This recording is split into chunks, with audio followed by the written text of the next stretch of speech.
Bon et ben voilà, nous allons vous présenter le turboréacteur que nous avons conçu avec Arnaud Jomine et moi-même. Donc Arnaud va vous le présenter version détaillée. Donc voici un peu les divers composants. Donc la source de courant, la batterie de 12 volts, connectée à notre panneau de contrôle. Donc ici vous avez l'allumage, la pompe à huile et la pompe à essence, mais qui n'est pas encore elle raccordée. Donc dedans vous avez les trois interrupteurs et l'allumage. Donc en fait ici je l'ai laissé en montage volant parce qu'autrement quand on le met sur une plaque ça déconne. Donc vous avez ici le petit transistor en fait qui tient les 700 volts, donc contrairement à 100 au précédent, donc pas de souci. Les deux condensateurs en série, en parallèle pour nous filer 2 fois plus de puissance. Et voilà. Donc je vais vous montrer un petit coup. Donc ici en fait c'est la pompe à huile, donc qui elle se met en route. Il faut ici régler, mais ça on n'a pas encore eu le temps de le faire, vu qu'on n'a pas encore assez d'huile. Et ici vous avez l'allumage, je ne sais pas si on va l'entendre. Ouais, on ne saurait pas le voir.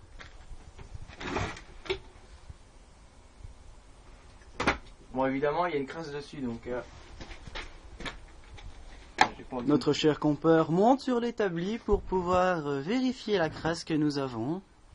De manière totalement isolée.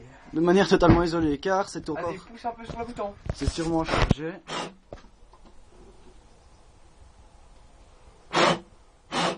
Ouais, il y a une crasse. Ah, nous avons une crasse. On aurait dû vérifier ça avant.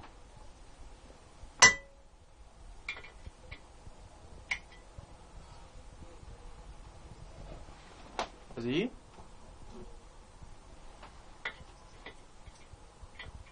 Ouais, il y a une crasse. Attends. Vas-y. Putain, bug. Merde, la boîte.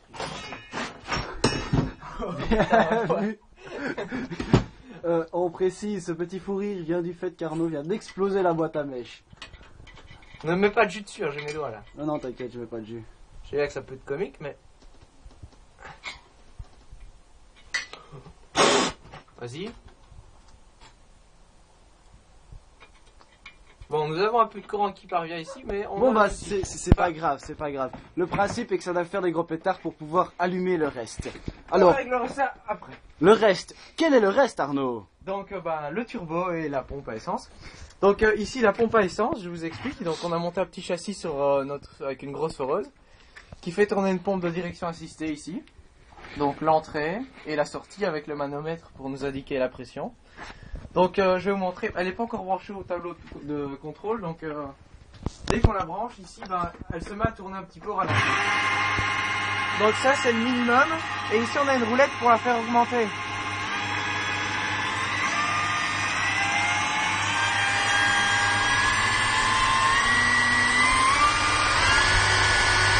voilà, tout à fond. Donc on ralentit. Donc je vais la couper. Donc bon, c'est pas encore le bar que ça va nous donner, donc on n'a plus qu'à la connecter, connecter l'interrupteur sur le panneau de contrôle.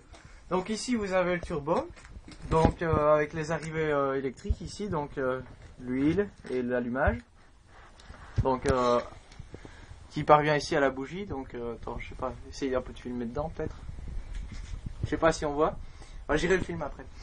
On a vu. Donc ici pas de changement, donc la pompe à huile avec son manomètre, l'arrivée d'air frais, donc toujours la même chose. Ah ouais, il y a une modification à l'intérieur donc.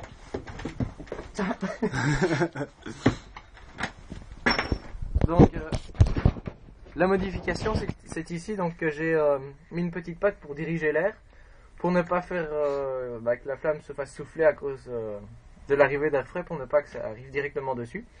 Donc j'ai un peu entaillé avec une disqueuse à l'intérieur pour le profiler.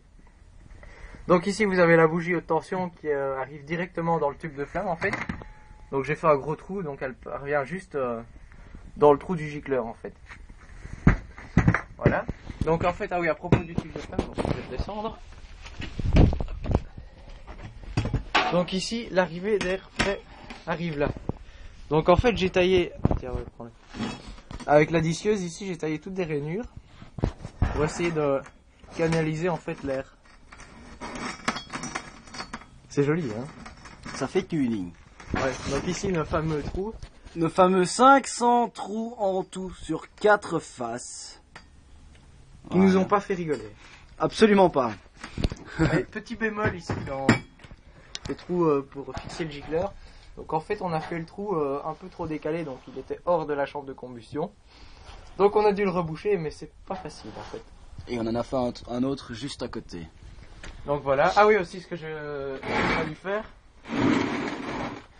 c'est les arrivées et les évacuations d'huile en fait. Donc c'est plus ou moins étanche normalement, enfin ça l'est.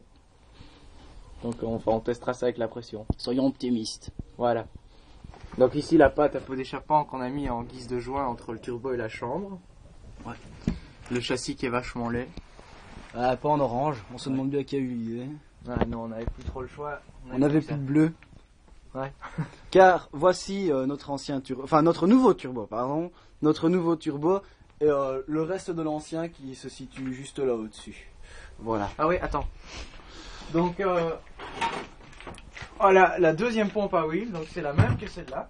Donc en fait, si par malheur on a un souci, on en a toujours une de réserve. Et peut-être pour une autre application aussi, comme l'essence ou quoi. enfin, l'arrivée de carburant, quoi. On pourrait monter dans les barres facilement. Sans problème, quoi. Donc voilà. Il ne reste plus qu'à faire une rampe d'injection, tout bêtement. Régler le petit problème d'allumage qui m'ennuie vraiment. Et acheter des câbles, enfin des tuyaux pour connecter au gicleur. Donc et voilà. Tout. Donc notre réservoir, le bidon. Un jerrycan récupération d'armée. 20 litres. 20 litres, capacité de 20 litres, donc environ une autonomie de 10-15 à 15 minutes. Voilà. Plus ou moins, plus ou moins. Ouais. Plus moins que plus, mais plus ou moins quand même. Ouais. Ah oui. Notre fameuse bombe de déodorant. Oui, qui nous sert de test carburant en fait. Oui, en fait, ça nous sert de carburant provisoire pour tester notre démarrage, etc. Elle a failli nous exploser en pleine tête tout à l'heure. Oui, donc on n'y touche plus trop là en fait. Voilà, on a failli perdre des mains plusieurs fois. Et voilà. Donc tout ceci nous a pris quand même 2 voire 3 bons mois de travail. Ouais. En travaillant tous les week-ends. Samedi, dimanche et mercredi après-midi. Donc voilà. Donc je vais refilmer une dernière fois tous les composants. Donc vous avez le turbo ici avec sa pompe à huile.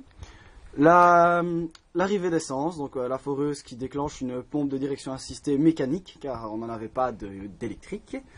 Le panneau de contrôle dans lequel Arnaud est en train de chipoter avec ses interrupteurs et son bouton poussoir. Et enfin, élément très important, la batterie. Alors, dans un avenir relativement proche, la foreuse ici présente sera branchée au panneau de contrôle afin que nous ne soyons pas dépendants d'une prise électrique. Le gicleur. Le gicleur dans son petit étui. Allez-y. Arnaud va vous le sortir. C'est un brave. Ouais, voilà, tout à fait. Donc le petit gicleur qui sera juste... Voilà. Qui est un gicleur de... chaudière de la mienne. Voilà, de la chaudière d'Arnaud. Il faudra pas le dire à son papa et à sa maman. Voilà. Voilà, exactement. Donc voilà, je pense que nous avons fait le tour des choses. À bientôt pour la suite des événements.